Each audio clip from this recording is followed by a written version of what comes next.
300 ဝက်ကလေးရေအားပါ DC 300 ဝက်တွဲဖို့ DC 300 ဝက်ပေ30ကိုဆွဲတင်နိုင်ပါတယ်လို့ရေအားတော့ကြည့်လိုက်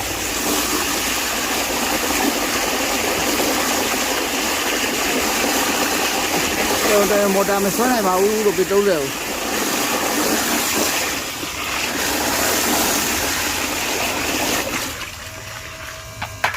300 ဝက်ပါလို့ဆိုင်ကယ်ပဲဒီအိုးနဲ့ရပါတယ်လို့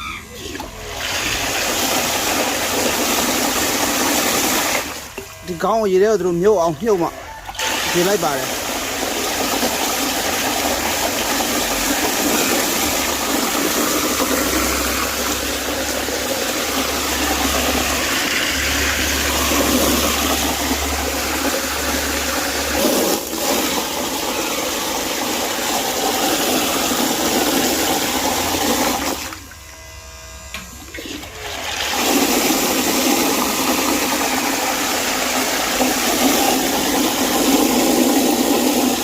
ဒီမှာ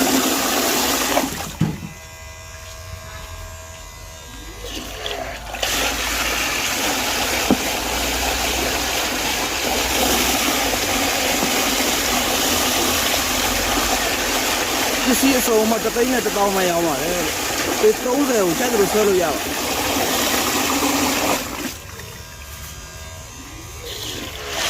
300 ဝက်ပါ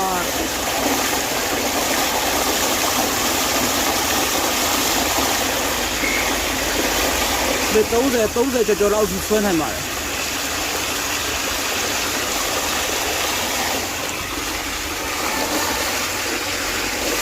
ခဲစမီမလိုပါဘူးလို့ဆန်ကယ်ဘယ်လိုရှိအောင်နဲ့